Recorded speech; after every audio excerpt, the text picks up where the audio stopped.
You are the signal. Introduction. You were taught to bow your head and plead, to speak words into the air and hope they would be heard. You were taught that prayer was a request, an attempt to move a distant God to act on your behalf. But no one told you the real secret. No one told you that you are not speaking into silence. You are vibrating into intelligence, an infinite field that does not listen with ears. It listens with resonance. Prayer was never meant to be a form of begging. It was never meant to arise from fear, guilt, or unworthiness. It was never meant to be a negotiation with the divine, as if heaven needed to be persuaded to love you. You were never meant to ask. You were meant to align. Because here's the truth. Heaven does not respond to desperation. It responds to coherence. It doesn't rush in when your words are loudest. It moves when your being becomes a clear, open channel. When your breath slows. When your heart softens. When your inner frequency finally matches the truth of what you're asking for. Every unanswered prayer you've ever cried into the dark was not ignored. It was misaligned. You weren't denied. You were vibrating something else. The divine didn't fail you. It mirrored you. This is the radical truth that shatters centuries of misunderstanding. Your life is not shaped by what you ask for. It is shaped by what you are, and what you consistently broadcast into the living field around you. This field, this presence, is not separate from you. It is not something above you. It is not something you must impress. It is something you must match. Because in the same way a radio plays only the station it's tuned to, your world plays the song of your current vibration, not your potential, not your intention, but your current state of being. So the purpose of prayer, it is not to call God closer. It is to draw your spirit back into alignment with the divine signal that never stopped transmitting. When you do that, when your inner state finally reflects divine harmony, you don't even need to speak. Heaven responds before your lips move, because your vibration has already delivered the message. This audiobook is not about teaching you how to ask better.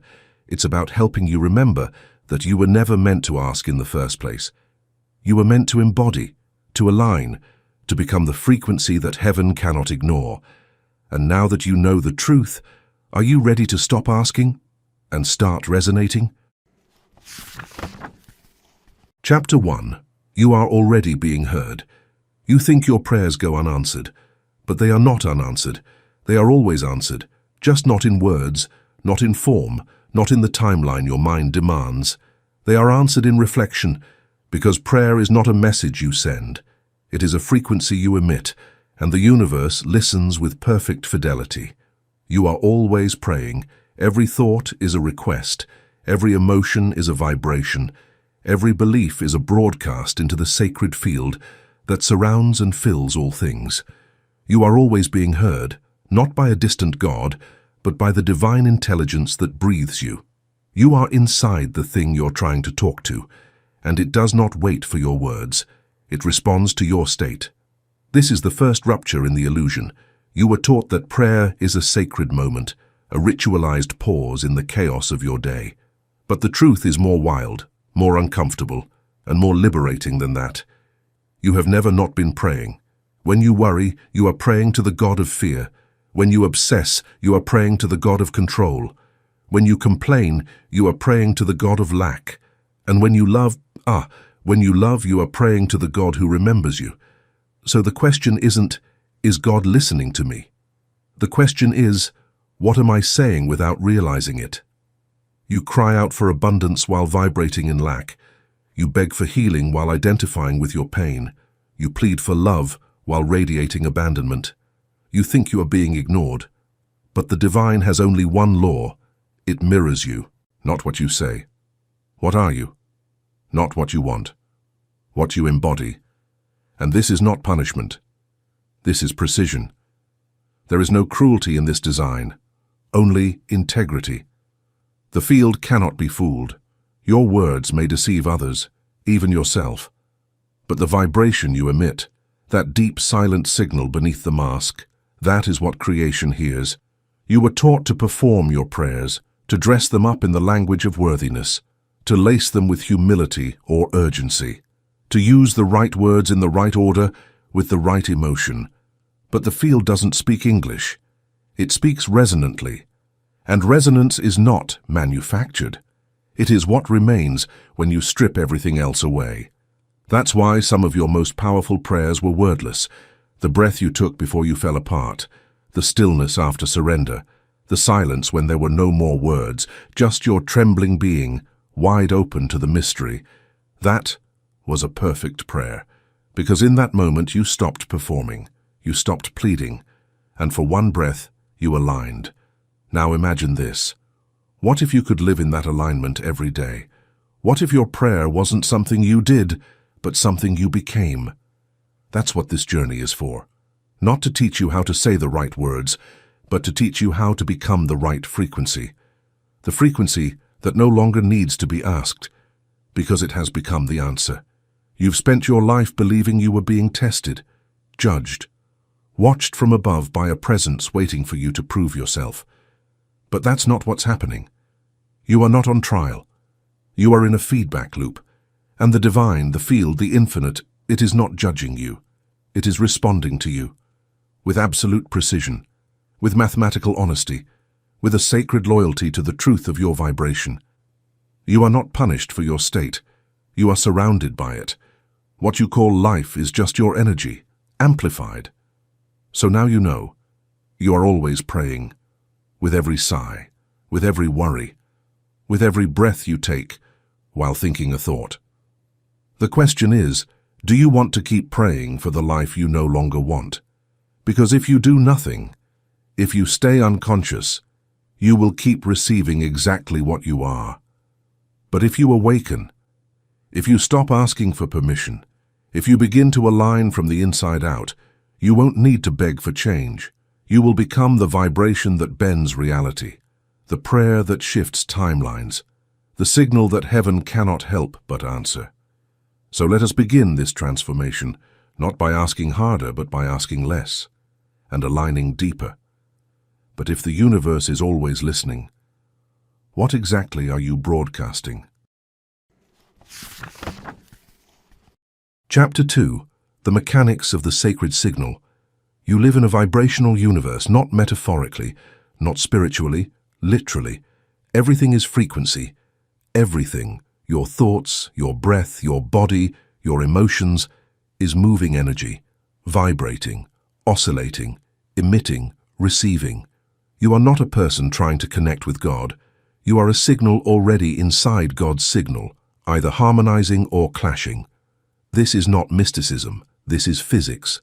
And this is why your prayer life has felt confusing, because you were using a method from one dimension to reach a reality built in another.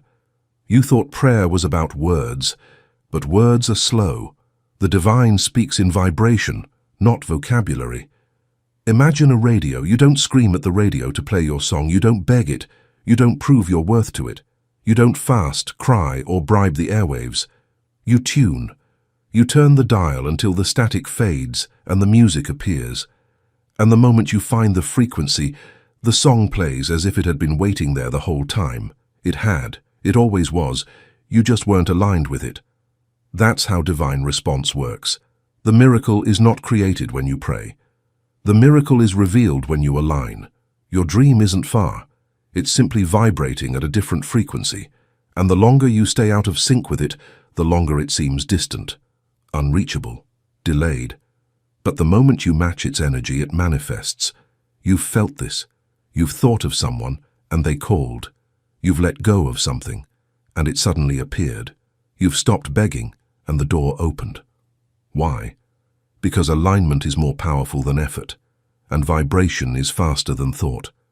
But most people have no idea what they're tuned to, because they live unconsciously, reacting instead of resonating. Trapped in inherited beliefs, recycled emotions, and vibrational patterns they never chose but continue to live inside. Imagine being born into a home where the only song playing is fear.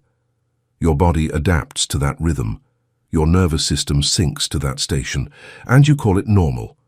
Then you pray, not from peace but from panic, not from joy but from scarcity, not from trust, but from trauma. And still you wonder, why hasn't anything changed? But you cannot pray for healing while tuned to illness. You cannot call in abundance while vibrating in lack. You cannot attract love while radiating fear.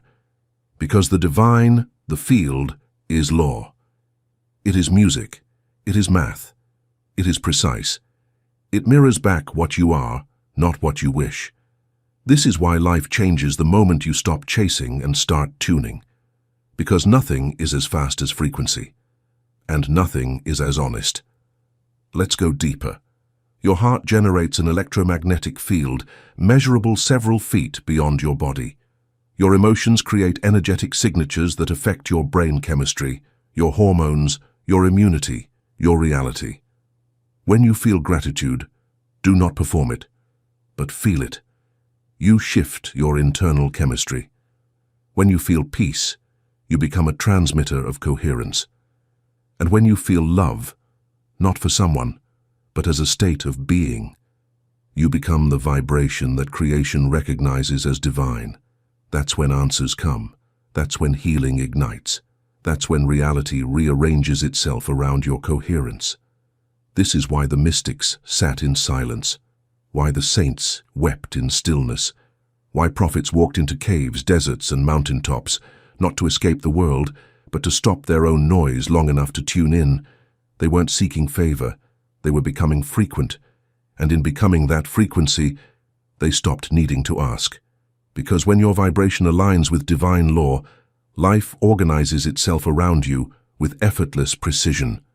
The need to chase disappears, the fear of lack dissolves, the silence becomes your sanctuary, because you finally understand that you are the song. You don't have to summon God, you are vibrating within God. The question is, are you coherent or chaotic? Are you in tune or lost in static? Your next breakthrough is not blocked by a gatekeeper. It is blocked by dissonance and the gap between what you ask for and who you are. And this gap is not a punishment. It's a portal, a sacred reminder that you don't climb into higher realities with force. You tune into them. So here's the shift. Stop thinking about what you want and start feeling what it would be like to already have it. Not just once, not just on Sundays. Make it your baseline frequency. Let your nervous system learn peace. Let your breath become trust. Let your presence be so consistent, so clean, so coherent, that heaven no longer needs to decode your message, because now you are the message. This is why alignment matters more than effort. This is why feeling is the prayer. This is why silence is often more powerful than words.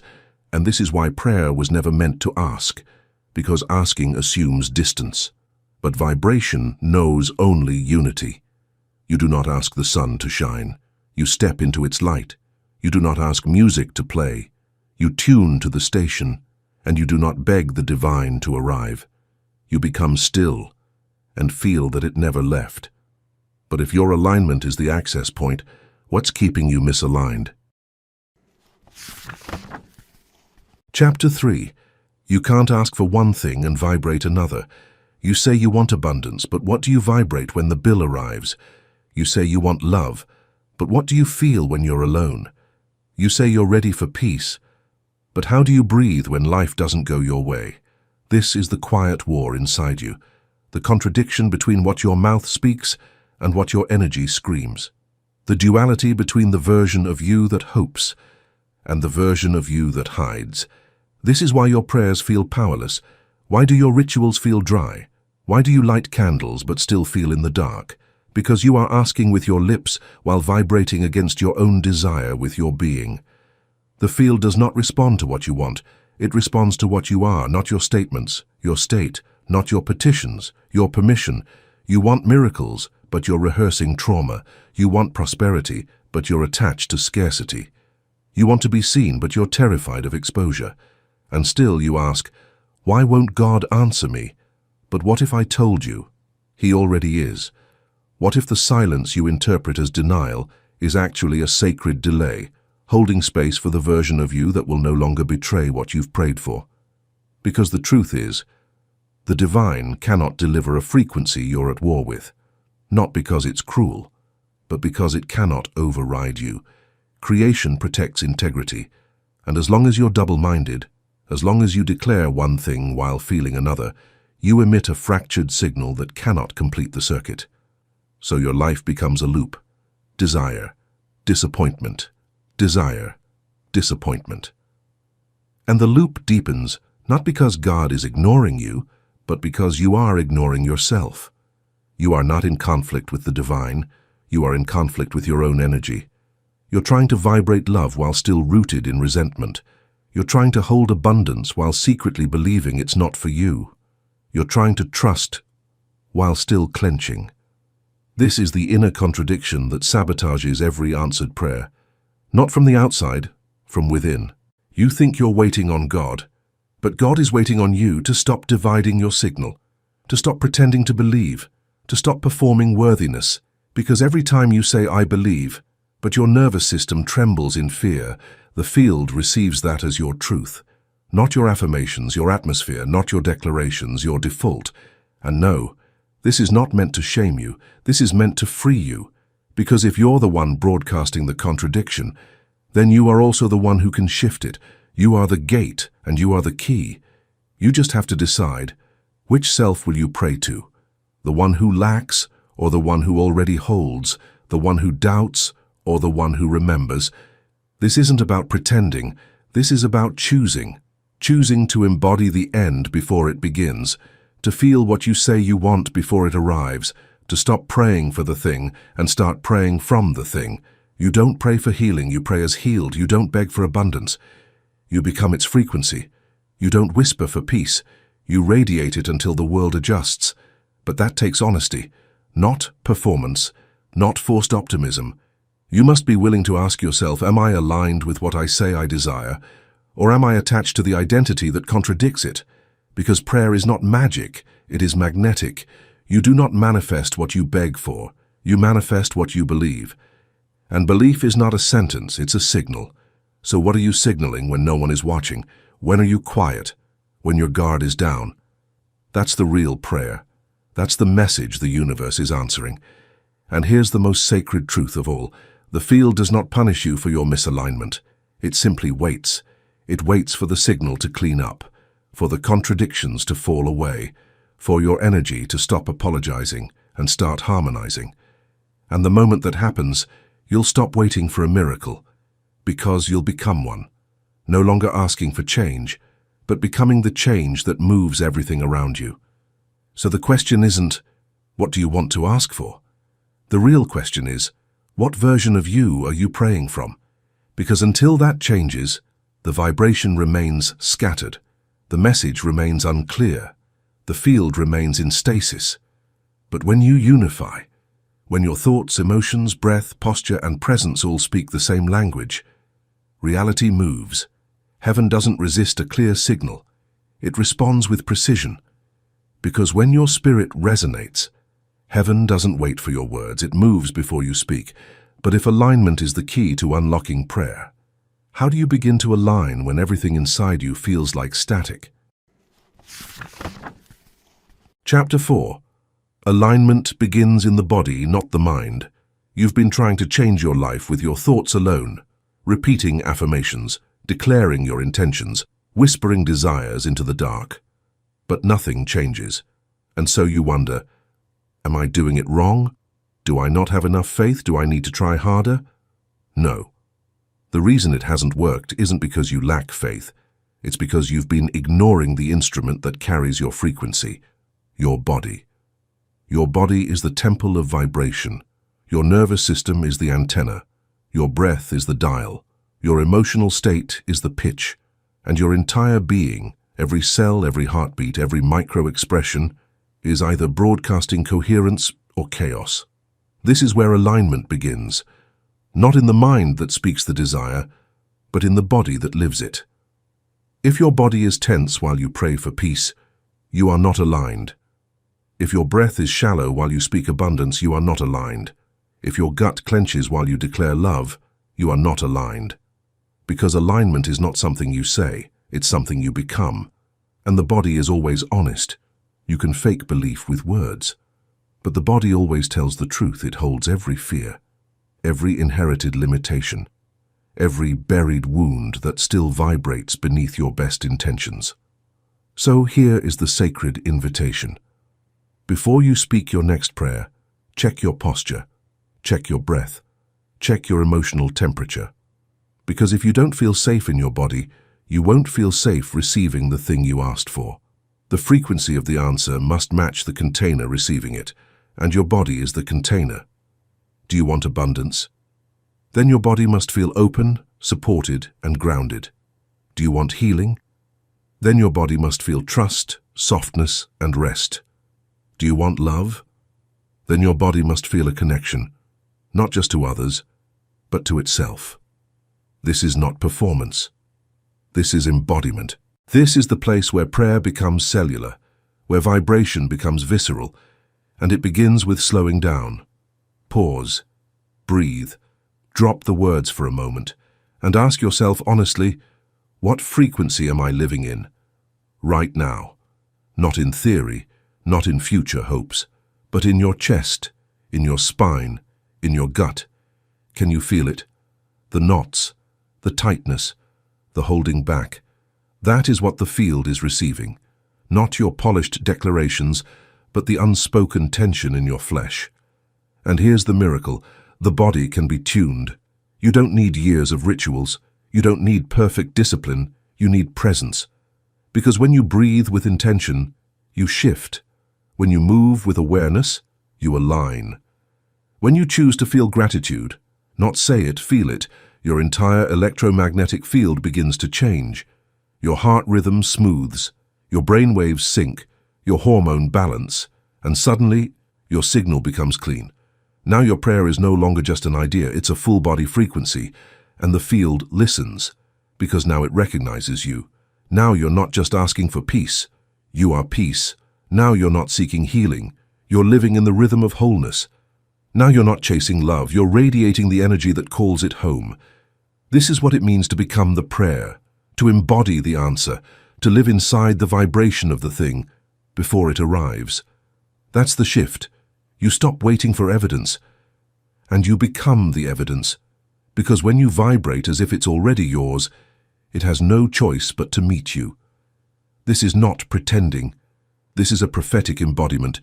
It is the most sacred form of alignment, the union of mind, body, emotion, breath, and belief, all tuned to the same note, and when that note is pure, the universe cannot resist it. So the next time you pray, don't rush to speak. First, breathe, ground, soften your body, create safety. Allow the frequency to rise through you, not just from you. And then, when you do speak, let your words be the final expression of a truth already vibrating in your bones. That is when your voice becomes powerful. Not because it begs, but because it resonates. That's when the field moves. That's when life bends. That's when the sacred responds before your sentence ends. Because now, you are not praying from separation. You are praying from unity, from embodiment, from truth, and the divine does not deny what it recognizes as itself. But if embodiment is the key, what exactly is your body still holding on to that blocks the signal? Chapter 5. The residue you must release. You've learned to speak what you want. You've begun to feel what you ask for. You've started to breathe with intention, to soften, to slow down. But still, something clings to you. Some invisible resistance, like a thin film of dust on a mirror. You align and then you collapse. You feel the frequency, and then you lose it.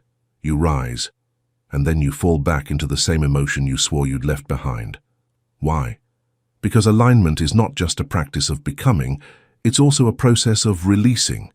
You cannot hold a new vibration while clinging to the residue of the old one. You cannot house divine resonance in a vessel still echoing with shame, guilt, and inherited fear. And you cannot step into coherence while dragging the weight of your unprocessed story. There is no bypass here. You must face the noise, still humming in your field. And not with judgment, with awareness. Because prayer is not just a declaration of desire, it is also a purification of the signal. And your signal is muddy, not because you are broken, but because you are layered.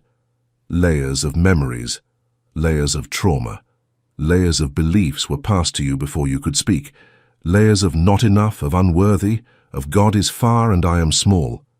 These echoes may be quiet, but they vibrate louder than your affirmations, because the field listens not to your volume, but to your clarity. So what must you release? Let's begin with the oldest.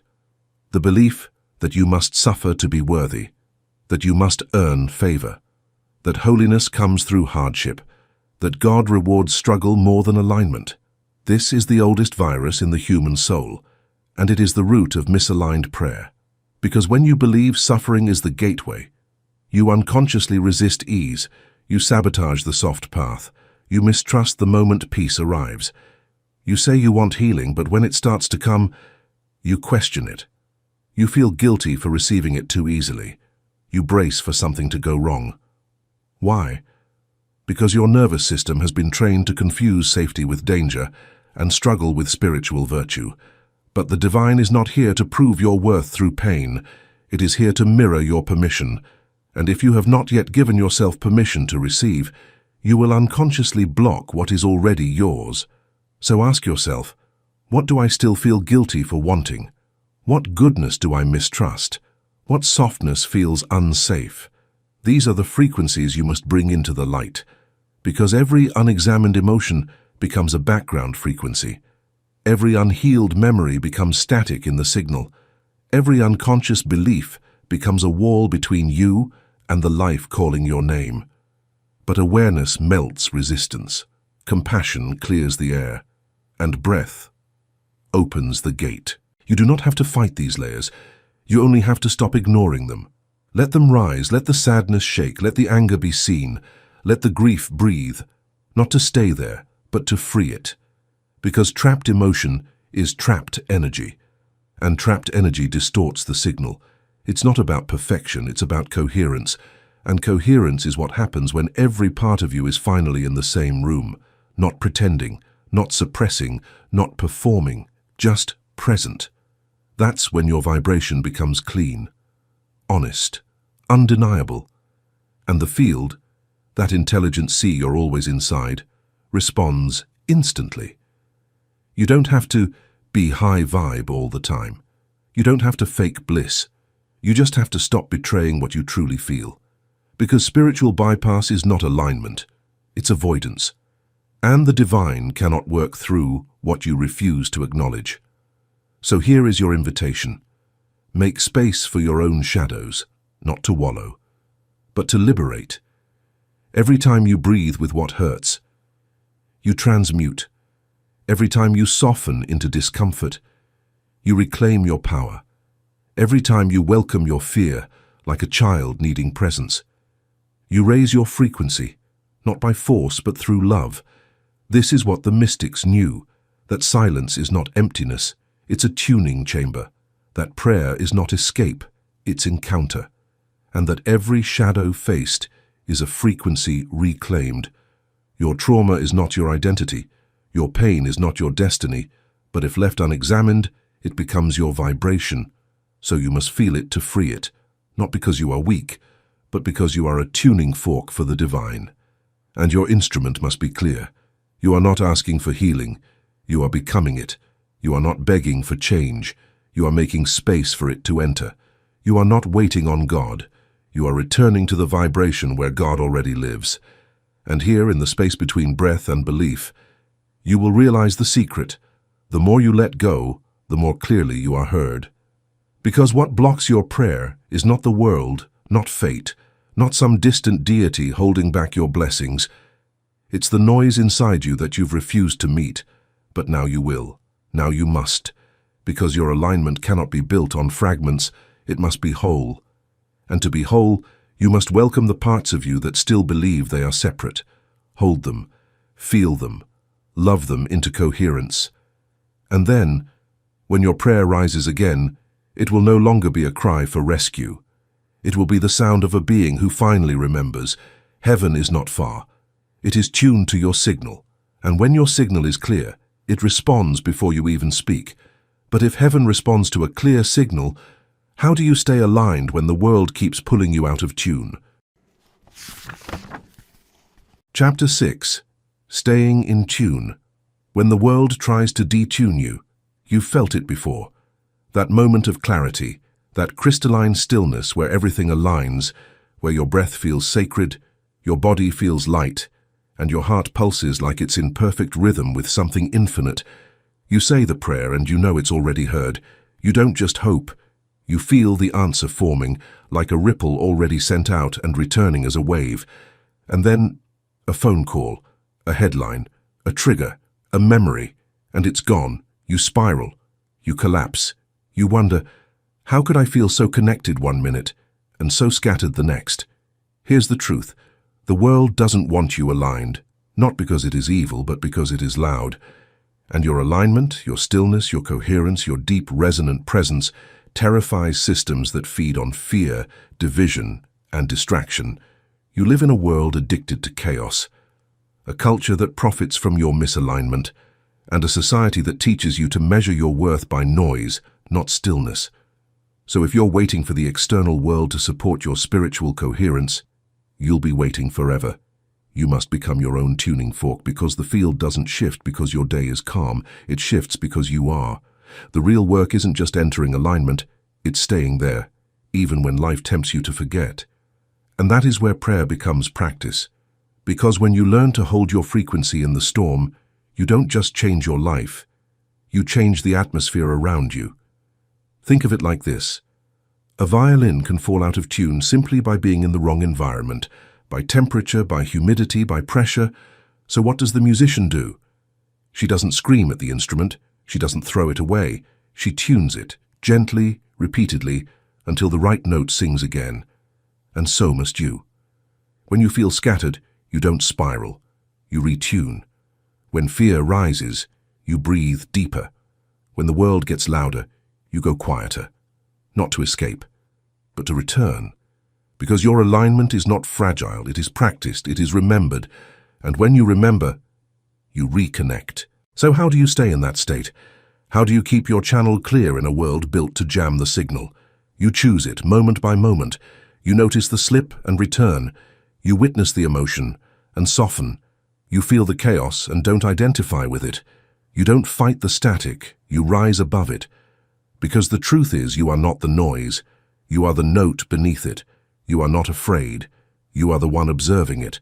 You are not the panic. You are the presence holding space for its release. And the more you practice that, the more unshakable your frequency becomes. You begin to hold your alignment like an inner flame, not swayed by every gust of wind. You become the eye in the storm. Not because you've eliminated the storm, but because you've trained your nervous system to stay open within it. That is spiritual maturity. That is energetic sovereignty. And that is the true power of prayer. Because real prayer isn't something you do once. It's a state you return to, over and over, until it becomes your new baseline. You begin to live your prayer, you become the frequency, and from there, your life begins to rearrange. Not because the world changed, but because your vibration no longer allows anything that doesn't match. You become untouchable by drama, invisible to low frequencies, magnetic to grace, not by pretending, not by faking, but by choosing, again and again, to return to your inner resonance, even when it's hard. Especially when it's hard, because that's when it matters most. Anyone can align in silence, anyone can pray on a retreat, but to hold your frequency in traffic, to stay coherent in an argument, to breathe like the divine is inside you while the world demands you collapse, that is prayer in its highest form, that is worship without words, devotion without ritual, truth without performance. That is when you become a channel, not just for your desires, but for divine order to pour through you. Because when you stay aligned despite the noise, you don't just receive answers, you become the answer. Your presence begins to speak louder than your words. Your energy begins to shift rooms. Your silence begins to vibrate as prayer. And then, you are no longer asking. You are living in the response. Every step becomes a declaration. Every breath becomes a hymn. Every moment becomes a temple.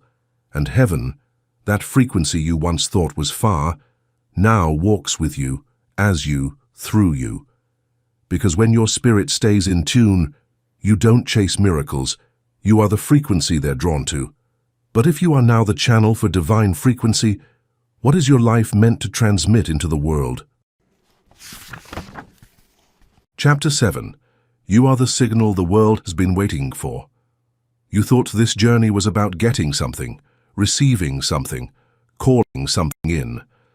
But now you understand. You were never meant to be the beggar at heaven's gates. You were meant to be the gate itself. You were never meant to wait for blessings. You were meant to embody the frequency that becomes a blessing to others. Because prayer is not just alignment for your own sake. It's the signal you send into a world aching for remembrance, a world vibrating in fear, craving coherence, a world addicted to noise, hungry for a clear tone. And now that your tone is tuned, now that your being is open, softened, resonant, you become the vessel, you become the song. And what does that mean? It means that everything you are, not just what you say or do, transmits. Your energy walks into the room before you do. Your frequency touches others without a single word. Your presence either uplifts or adds to the static. So here is the question. What are you transmitting? Because every thought you repeat, every emotion you rehearse, every belief you embody, ripples outward endlessly. Not in theory, not metaphorically, literally. Science calls it your electromagnetic field. Mystics call it your aura. Healers call it your signature. But all are pointing to the same truth. You are broadcasting something right now, this second. You are a living radio tower, and your signal is shaping your world. And the more aligned you are, the more others begin to tune in. They won't even know why they feel safer around you. Why does their heart open in your presence? Why do they suddenly find clarity after talking with you? But it's not what you said. It's what you carried. This is a sacred responsibility. Not pressure, not ego, but stewardship. Because if you can hold alignment even when others forget, you become a bridge, and if you can stay in tune even when others tremble, you become a lighthouse. And when you speak, your words carry the weight of the frequency behind them. Now your prayer is no longer just for you. Now it's your field that heals. Your coherence calms. Your silence reminds others of who they really are. This is the new form of leadership. Not loud, not forceful, but resonant. Your frequency becomes your legacy. So do not diminish the power of your alignment. Do not think you need a platform to make an impact. Your frequency is the platform, and the moment you become clear, utterly, honestly, unmistakably aligned, you become magnetic. Not to attention, not to fame, but to the truth, to right people, right timing, right opportunities. Why? Because resonance pulls resonance, and the universe, the divine matrix, the unseen intelligence, is always listening, not to your words, but to your frequency. When you vibrate peace, chaos begins to dissolve around you. When you vibrate clarity, confusion can't hold its grip. When you vibrate love, true love, not performance, not platitudes, but the unshakable frequency of a heart wide open, life rearranges itself, because now you're not reacting to the world. You're rewriting it. You're not just aligning with God. You're expressing God in breath, in tone, in gesture, in presence. This is what it means to pray without ceasing. Not kneeling all day, not chanting in repetition, but walking is prayer, living as a hymn, breathing as a signal. This is where prayer ends and transmission begins. You don't need to ask anymore. You don't even need to speak. You've become so aligned, so present, so finely tuned, that heaven answers before you pray, because it now speaks through you. You've stopped begging. You've stopped doubting. You've stopped separating yourself from the source. You've remembered what religion forgot, that prayer was never meant to ask. It was always meant to align so fully that the boundary between your desire and God's will disappears. To align so deeply that the divine doesn't visit, it lives in you. Now you are no longer a seeker. You are a signal, and every breath you take, every thought you cultivate, Every moment you choose coherence over chaos, you are transmitting the sacred. You are proof that it is possible to live in resonance even in a dissonant world. You are in the field, and the frequency that heals it. You are the prayer, and the presence that answers it. You are no longer waiting, you are becoming. And so I ask you, as we prepare to close this transmission, what will your life sound like, now that you remember you are the voice? Conclusion. Your life is the prayer. There is a moment in every soul's journey when the asking stops, when the whisper becomes a knowing, when the reaching outward ends and the turning inward begins, when the question, "Will I be heard?" fades, because you finally feel that you are, not because the universe changed, but because you remembered your place within it. You've spent a lifetime believing that you had to earn divinity, prove your devotion, beg for blessings. But now you see what was always true. You are not here to plead. You are here to resonate, to become so coherent, so clear, so aligned, that the divine meets you where you already are. Your thoughts are no longer wishful. They are intentional. Your breath is no longer just oxygen. It's the tuning of your field. Your emotions are no longer random. They are the sculptors of reality. And your life, this life you walk in now, is no longer a series of unanswered prayers. It is the unfolding of what you have finally become. So now, when you close your eyes to pray, you do not beg. You remember, you breathe, you align, you vibrate as if it's already done. And in doing so, you summon the response without needing the words, because the frequency is enough. It was always enough. You were never meant to say the perfect thing. You were meant to become the perfect tone. And now you are. So walk forward with silence in your bones and fire in your spirit. Live as a beacon, radiate as a temple, and when the world asks you, "What do you believe?" don't answer with words. Let your life be the prayer that tells the truth, because when your spirit resonates, heaven does not wait, it moves through you as you now.